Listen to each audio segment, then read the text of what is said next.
స్త్రీలు అన్ని రంగాల్లో రాణిస్తున్నారు. పురుషులతో సమానంగా సంపాదిస్తూ ముందుకు దూసుకు వెళ్తున్నారు. కానీ కొందరు స్త్రీలు ఇంకా ఫైనాన్షియల్గా ప్లానింగ్లో మాత్రం వెనుకబడే ఉన్నారు. దానికి కారణాలేంటి? ఒక చక్కటి పరిష్కార మార్గంతో మన ముందుకు వచ్చారు సర్టిఫైడ్ ఫైనాన్షియల్ ప్లానర్, అలానే మనీ పర్స్ రచయిత వంగా రాజేంద్ర ప్రసాద్ గారు. మరి వారిని అడిగి ఫైనాన్షియల్ ప్లానింగ్లో స్త్రీలు ఏ విధంగా ముందుకు వెళ్లాలో వారి మాటల్లోనే. నమస్కారం రాజేంద్ర ప్రసాద్ గారు. నమస్తే అమ్మా. నిజంగా స్త్రీలకు మనీకి చాలా దగ్గర సంబంధం ఉంటుంది. ఎందుకంటే చాలామంది విమెన్ కూడా మనీకి చాలా ఇంపార్టెన్స్ ఇస్తారు. మన అమ్మల దగ్గర నుంచి మనం చూసినట్లయితే ఒక్కొక్క రూపాయి పోపుల పెట్టెల్లో దాచిన సందర్భాలు కూడా ఉంటాయి. కానీ ఇప్పటికీ కూడా కొంతమంది స్త్రీలు ఫైనాన్షియల్ ప్లానింగ్లో వెనుకబడే ఉన్నారు. వారికి ఒక మంచి సజెషన్తో స్టార్ట్ చేద్దామండి. ఫస్ట్, ఇదివరకు ఉద్యోగం పురుష లక్షణం అనేవాళ్ళు, ఇప్పుడు ఆదాయం సంసార లక్షణం అయిపోయింది. ఎందుకంటే ధరలు పెరుగుతూ ఉన్నాయి, అవసరాలు పెరుగుతూ ఉన్నాయి, సౌకర్యాలు పెరుగుతూ ఉన్నాయి. వాటిని మనం అందిపుచ్చుకోవాలి. 20-30 ఏళ్ళ క్రితం సెల్ ఫోన్ అవసరం కాదు, ఇప్పుడు సెల్ ఫోన్ అంటే క్షణం బతకలేం. 15 ఏళ్ళ క్రితం కారు లేకపోయినా కానీ ఇబ్బంది ఉండేది కాదు, ఇబ్బంది ఫీల్ అయ్యేవాళ్ళం కాదు. ఇప్పుడు కారు అవసరం అనిపిస్తుంది. సౌకర్యాలు పెరగటం వల్ల ఒకటి, ధరలు కూడా పెరుగుతూ ఉన్నాయి. ఇవాళ 100 రూపాయలకు దొరికే వస్తువు నెక్స్ట్ ఇయర్ 100 రూపాయలకి దొరకదు, ధరలు పెరుగుతూ ఉన్నాయి. ఇప్పుడు మీరు ఒక 15,000, అంటే ఒక సామాన్యుడు, అతి సామాన్యుడు నెలకు 15,000తో గడుపుతున్నాను అనుకుందాం. 25 ఏళ్ల వ్యక్తి కుటుంబం 70 ఏళ్ళ వయసు వచ్చేటప్పటికి ధరలు 7% చొప్పున పెరిగితే ఈ 15,000 రూపాయల విలువ 3,15,000 అవుతుంది. మరి ఎన్నాళ్ళు పని చేయగలరు, ఎన్నాళ్ళు సంపాదించగలరు? 70 ఏళ్ల వయసులో ఇప్పుడు 15,000 స్థాయి 3,15,000 సమానం. అప్పుడు నెలకు 3,15,000 వస్తే కానీ ఇల్లు గడవదు. మరి నెలకు 3,15,000 రావాలంటే ఎంత డబ్బులు కావాలానికి? కనీసం 6-7 కోట్లు బ్యాంకులో డిపాజిట్ చేస్తే, అంటే కోటీశ్వరులు కావడం మన కనీస అవసరం. Yes or no? అందుకని ఒక భర్త ఒక్కడే సంపాదిస్తే ఇల్లు గడిచే పరిస్థితి లేదు. స్కూల్ పిల్లలకి ఎంత ఖర్చు అవుతా ఉన్నాయి. మీరు ఫంక్షన్కి వెళ్తే మంచి శారీ కొనుక్కోవాలని ఎంత అవుతుందమ్మా? 5,000. సో బంగారం లక్షల్లో. సో అవన్నీ కూడా మన బేసిక్ అవసరాలు ఫీల్ అవుతున్నాం మనం. అవి లేకపోయినా బతకగలం, కానీ బేసిక్ నీడ్లా ఫీల్ అవుతున్నాం. సో ఈ ఫీలింగ్ వల్ల, అంటే ఈ అవసరాలు పెరగటం వల్ల, సౌకర్యాలు పెరగటం వల్ల ఎక్కువ డబ్బు అవసరం వస్తుంది.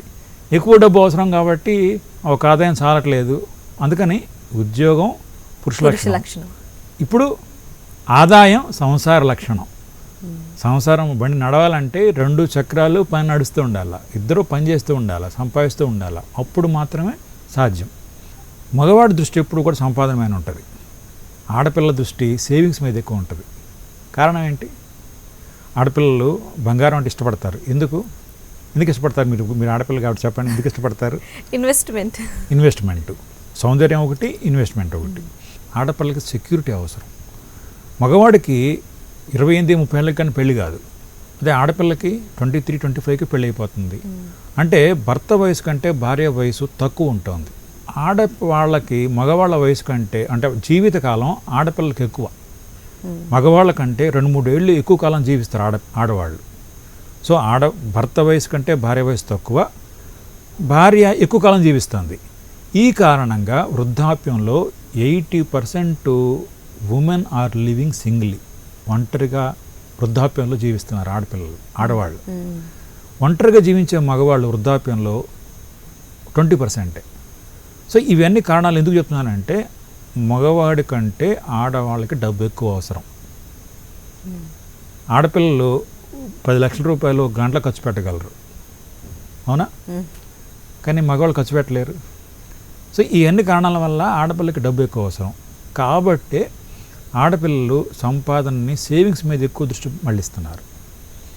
బంగారం కొంటారు కదా, బంగారం కొనడానికి ఒకటి సౌందర్యం, ఇంకొకటి ఎందుకు, ఈ కారణంగా సెక్యూరిటీ ఎక్కువ కావాలి ఆడపిల్లకి. ఆ బంగారం కొనడానికి ఒక ముఖ్యమైన కారణం ఏంటంటే, అది ఇన్విజిబుల్ రిజర్వ్ మనీ, అదృశ్య అత్యవసర నిధి. ప్రతి ఒక్కళ్ళకి రిజర్వ్ మనీ కావాలమ్మా. ఫర్ ఎగ్జాంపుల్, మీకు వెహికల్ ఉందనుకోండి, మీ వెహికల్ రిజర్వ్లో పడగానే ఏం చేస్తారు? పెట్రోల్ బంక్ ఎక్కడ ఉందో చూసుకొని రిజర్వ్ ఉపయోగిస్తారు. అంటే మీ వెహికల్కి రిజర్వ్ ఇప్పుడు మెయింటైన్ చేస్తారు. Reserve money basic need. కనీసం 6 నెలల ఖర్చులకి రిజర్వ్ మనీ ఉండాలి. రిజర్వ్ మనీ చాలామంది ఉంచుకోవాలనుకుంటే కానీ ప్రాక్టికల్గా మిస్ అవుతారు. రిజర్వ్ మనీ ఎంత అవసరమో ఇన్విజిబుల్ రిజర్వ్ మనీ అవసరం. అంటే అదృశ్య అత్యవసర నిధి అంటాం దాన్ని. ఈ బంగారం అదృశ్య అత్యవసర నిధి అమ్మా. ఇంట్లో ఎవరికన్నా మేజర్ హెల్త్ ప్రాబ్లం వచ్చిందనుకోండి, ఆడవాళ్ళు ఏం ఆలోచించకుండా ఇచ్చేస్తారు బంగారం. సో అది ఇన్విజిబుల్ అత్యవసర నిధి. సో నేను అందుకని ఒక ఆర్టికల్ రాశా, స్త్రీల మెడలో స్విస్ బ్యాంకు బంగారం. సో అది అవసరం. ఇది నేను చెప్పేది ఫైనాన్షియల్ అడ్వైస్ కాదు. కంఫర్టబుల్గా ఉండాలంటే ప్రతి ఒక్కరికి ఒక 6 నెలల నుంచి సంవత్సరం ఆదాయం వరకు బంగారం ఉండొచ్చు, బంగారు ఆభరణాలు ఉండొచ్చు. ఒకటి స్టేటస్ సింబల్, ఇది ఇన్విజిబుల్ రిజర్వ్ మనీ. మన బేసిక్ నీడ్స్ తీరిన తర్వాత బంగారు ఆభరణాలకు వెళ్ళండి, అప్పుడు యాక్సెప్టబుల్. మన ఇల్లు కావాలి, పిల్లల చదువులకు కావాలి, పెన్షన్ కావాలి, వాటన్నిటికీ ఏర్పాటు చేసుకున్న తర్వాత అప్పుడు ఇన్విజిబుల్ రిజర్వ్ మనీ అయిన బంగారంకి, అంటే స్త్రీల మెడలో స్విస్ బ్యాంకు బంగారంకి ఆభరణాలకి వెళ్ళచ్చు. అయితే ఇప్పటికీ కొంతమంది ఆ సేవింగ్స్ దిశగా వెళ్ళలేకపోతున్నారు, ఎందుకు అనుకోవచ్చు?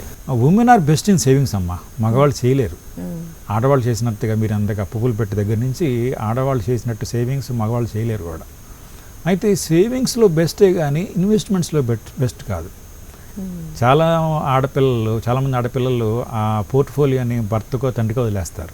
నాకు తెలిసిన కారణం ఏంటంటే, మగవాళ్ళు తిడితే దులిపేసుకొని పోతాడు. కొడుకు కూతురున్నా అనుకో ఇంట్లో, కొడుకుని తిడితే దులిపేసుకొని పోతాడు ఈజీగా. ఆడపిల్లల్ని తిట్టండి ఊరుకుంటుందా? శివంగిలా లేస్తుంది. ఆడపిల్లల విమర్శను భరించలేరు. అందుకని అంటే ఇన్వెస్ట్మెంట్స్కి వచ్చేటప్పటికి ఇన్వెస్ట్మెంట్స్ రాంగ్ అయితే విమర్శని తట్టుకోలేదు స్త్రీ. ఆల్రెడీ ఆడపిల్లలకి వర్క్ ఎక్కువ, బయట ఉద్యోగం చేసినా కూడా ఇంట్లో వర్క్ ఎక్కువ ఆడపిల్లలకి. ఇంకా ఇన్వెస్ట్మెంట్ పోర్ట్ఫోలియో కూడా తీసుకుంటే ఇంకో అదనపు భారం కదా, అది కూడా భర్త వదిలేసేసి ఆయన ఎంజాయ్మెంట్ ఆయన చేస్తారు కదా, అదొక కారణం. కానీ గుర్తుపెట్టుకోండి, భర్త అయినా తండ్రి అయినా ఆయన మనిషిగా, హ్యూమన్ ఎర్రర్ ఎవరైనా చేసే ఛాన్స్ ఉంది కదా. సో ఆడపిల్లలు పూర్తిగా భర్తకో తండ్రికో వదిలేయకుండా మీరు కూడా ఇన్వాల్వ్ కండి. ఆడపిల్లలు కూడా ఇన్వాల్వ్ అయితే 2 minds are always better than 1 mind. So మీరు బెటర్ ఇన్వెస్ట్మెంట్ ఛాయిస్ తీసుకునే ఛాన్స్ ఉంటుంది. ఇంకొక ముఖ్యమైన విషయం మీరు గుర్తుపెట్టుకోవాలి, 90% ఫైనాన్షియల్ మిస్టేక్స్ మనం చేసేది తెలియక కాదమ్మా, తెలిసే చేస్తాం. ఇది ఫోకస్ మిస్ అవుతుంది. ఫోకస్ కావాలి, మనకి రిమైండర్స్ కావాలి. ఇప్పుడు నేను 30 years అప్పుడు మా తాతయ్య ఒకసారి పిలిచి రోడ్డు దాటేటప్పుడు అటు ఇటు చూసుకొని దాటరా అని చెప్పాడు. 30 ఏళ్ల వయసులో నాకు తెలియదు రోడ్డు దాటేటప్పుడు అటు ఇటు చూసుకొని దాటాలని, తెలుసు నాకు. కానీ ఈ రోజుకి కూడా నేను రోడ్డు దాటేటప్పుడు మా తాతయ్య మాటలు గుర్తొస్తాయి నాకు. సో మనకి రిమైండర్ కావాలి. మన ఇంట్లో నుంచి బయటకు వచ్చేటప్పుడు అమ్మ జాగ్రత్త అని చెప్తుంది, మనకి జాగ్రత్త అని తెలియదా? తెలుసు మనకి. కానీ రిమైండర్ కావాలి.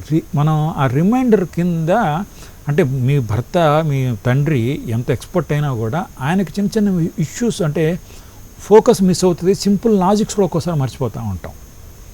అది మిస్ కాకుండా ఉండాలంటే భార్య కూతురు కూడా ఫైనాన్షియల్ మ్యాటర్స్లో ఇన్వాల్వ్ అయ్యి మనం తెలుసుకుంటూ ఉంటే మనం అంటే బెటర్ డెసిషన్ మనకు వచ్చే ఛాన్స్ ఉంది.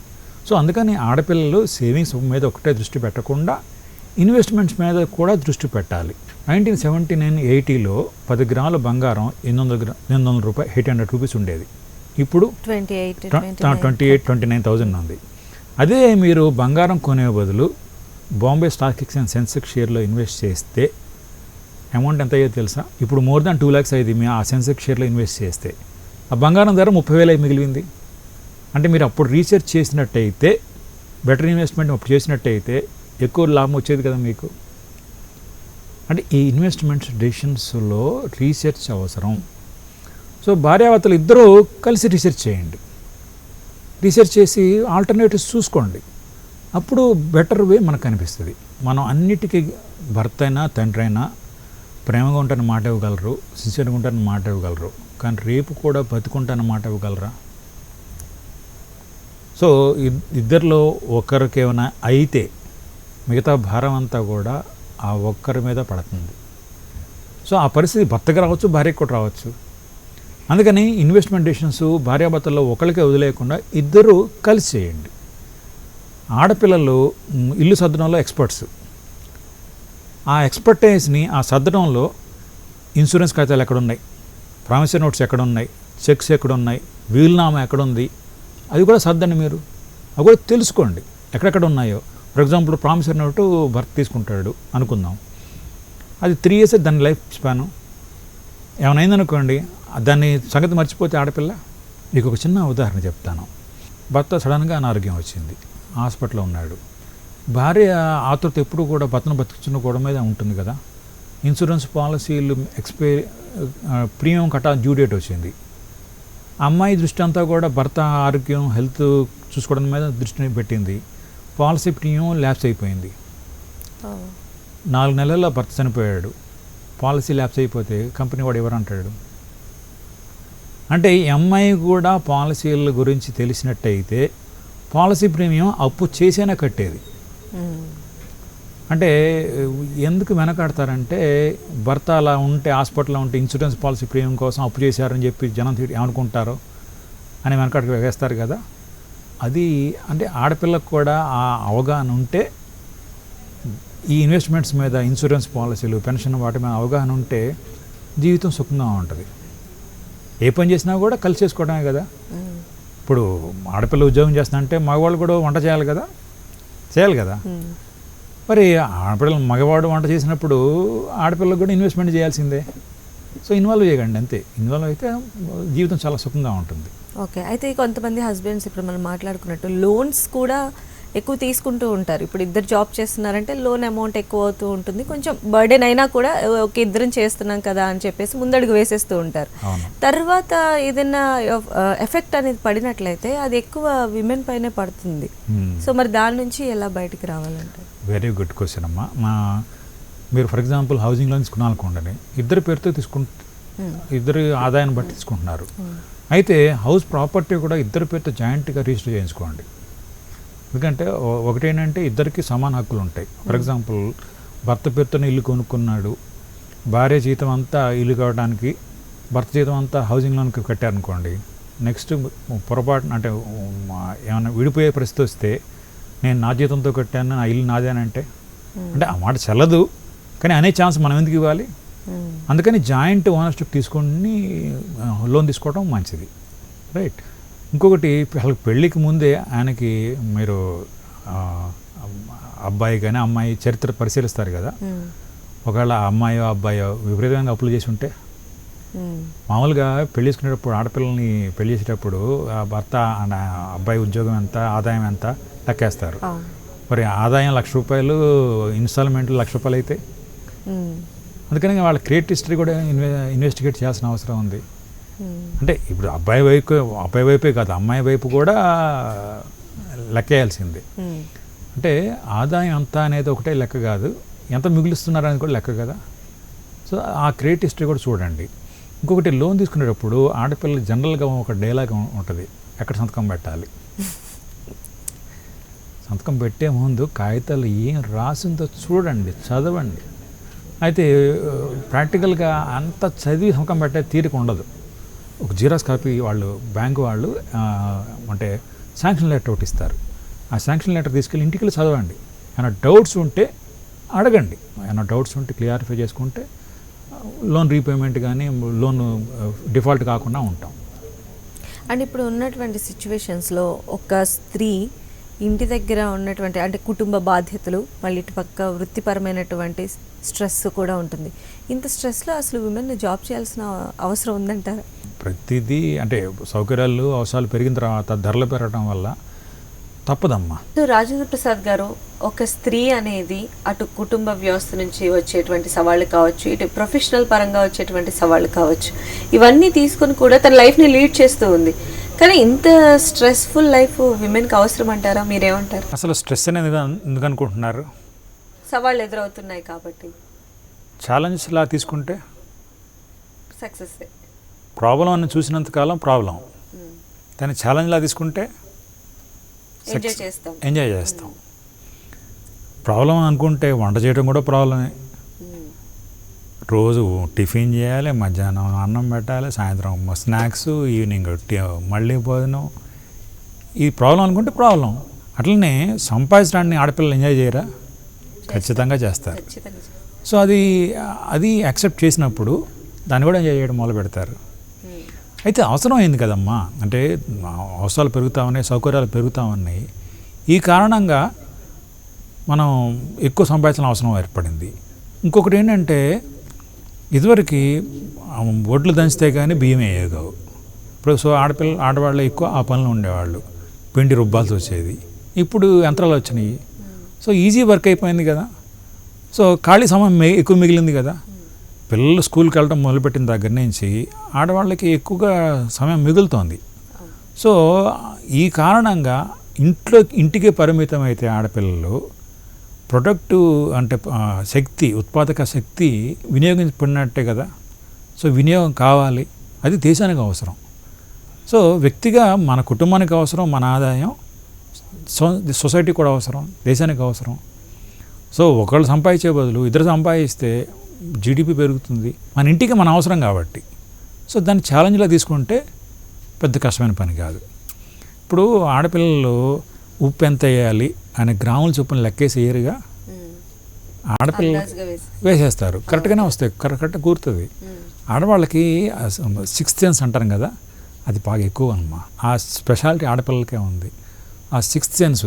దాన్నే మనం ఏమంటామంటే ఉమెన్ సెన్స్ అంటాం. సో ఆ ఉమెన్ సెన్స్ ఎక్కువ. అందుకనే ఆడపిల్లలు ఎస్బీఐ మొన్నదాకా చైర్పర్సన్గా ఉంది అరుంధతి భట్టాచార్య, చాలా ఏబుల్గా నడిపించారు. సో ఆడపిల్లలకి ఇంకా ఎక్కువగా చేయగలరు కూడా. ఇంకొకటి ఏంటంటే మ్యూచువల్ ఫండ్స్ వాటిలో ఫండ్ మేనేజర్స్కి ఆడపిల్లలు ఉన్న చోట ప్రాఫిట్స్ కూడా ఎక్కువ వస్తున్నాయి తెలుసా. కారణం ఏంటంటే ఆడపిల్లలకి సేఫ్టీ ప్లస్ ప్రాఫిటబిలిటీ చూసుకుంటారు, మగవాళ్ళకి దూకుడు ఎక్కువ. సో సేఫ్టీ ప్లస్ ప్రాఫిటబిలిటీ చూసే వాళ్ళు కాబట్టి పద్ధతిగా రీసెర్చ్ చేస్తారు. మగవాళ్ళు దూకుడు ఎక్కువ కావడం వల్ల తొందరపాటు నిర్ణయాలు కూడా ఒక్కోసారి చాలా తీసుకునే అవకాశం ఉంది. సో ఆడపిల్లలకి ఫైనాన్షియల్ ప్లానింగ్ తెలిస్తే కుటుంబానికి చాలా ఎక్కువ అవసరం. అంటే అమ్మ లక్షణం ఏంటి? అమ్మ లక్షణం అంటే ప్రేమించడం అమ్మ లక్షణం, లాలించడం, ఆలంబనగా ఉండటం, వెన్నుదన్నుగా ఉండటం, ఇవన్నీ అమ్మ లక్షణాలు. ప్రేమ ఇవ్వడం అమ్మ లక్షణం. ఆ ఇవ్వడం అనేది, ప్రేమించడం అనేది ప్రతి అమ్మాయికి సహజంగా పుట్టుకొస్తుందమ్మా. అందుకనే మనం 15 ఏళ్ళ అమ్మాయి అయినా 70 ఏళ్ళ ముసలమ్మ అయినా మనం అమ్మ అని ఈజీగా అనగలం. కానీ ప్రతి మగవాడిని అయ్యి అనం కదా. అంటే ప్రతి అమ్మాయి అమ్మ, ఆ గొప్ప లక్షణం ఉంది. అంటే ప్రతి అమ్మాయి అమ్మ అనేది ఎంత నిజమో, ప్రేమించడం అనేది ఎంత నిజమో, ఆమెకు సహజ లక్షణం అనేది ఎంత నిజమో, ప్రతి అమ్మాయి మనిషి కూడా. మనిషిగా తనకు కొన్ని కోరికలు ఉంటాయి. అంటే ఖర్చులు అడగని డబ్బు ప్రతి అమ్మాయికి కావాలి. ఒక ఖర్చులు అడగని డబ్బు ఉండాలంటే తను సంపాదించాలి. సో అవసరాలు పెరగటం ప్లస్ తన వ్యక్తిత్వం కూడా అమ్మ సంపాదించడం. చాలామంది ఆడపిల్లలు కెరీర్లో వెనకబడతారు కొంతమంది.